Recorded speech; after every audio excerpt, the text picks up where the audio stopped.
Col du Trébattu, Lacanourgue, jeudi 1er septembre. Avant de repartir du col du Trébattu, où je me suis arrêtée hier après avoir traversé l'Aubrac, nous prenons le temps de faire le détour par Marvejols, dans la vallée de la Colagne. Marvejols qui devint, sous le règne d'Henri IV, une ville royale et la capitale du Gévaudan. Car nous sommes en plein cœur du Gévaudan, cette ancienne province française qui constitue approximativement le département de la Lozère à la Révolution française. Et bien plus tôt, au Moyen Âge, que se passait-il ?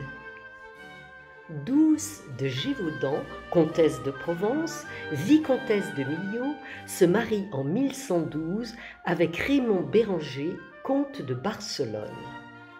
D'immenses comtés sont ainsi réunis, les comtés de Provence, la vicomté de Millau, le Gévaudan, le Carladès et bien sûr le comté de Barcelone, ainsi que les comtés de Carcassonne et de Razès. Il semble que ce soit avec la cour de Douce de Gévaudan que débute l'histoire de la littérature courtoise.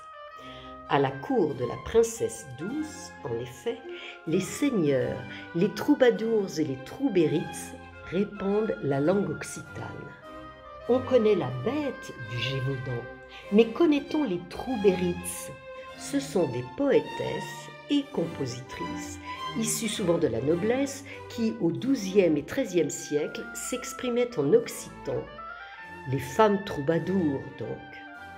Je ne résiste pas au plaisir d'en citer quelques-unes, tant pour rendre justice aux femmes oubliées que pour céder au charme des sonorités occitanes. Almuc de Castelnau, Iseut de Capillot, Azalaïs d'Altier. Du col du Trébattu, le sentier que je dévale, traversant forêts et champs, me conduit vers le Lot qui coule en contrebas. En m'enfonçant dans ce sous-bois, je tombe sur ces phénomènes, des monstres pourrait-on dire, sans doute Méripilus giganteus ou Polypore gigantesque. Ce champignon peut atteindre 1 mètre de diamètre. C'est un parasite redoutable qui s'attaque à son support, souvent un hêtre. À Saint-Germain-du-Teil, je retrouve Daniel pour le pique-nique que nous prenons à l'intérieur du California car il fait plutôt froid.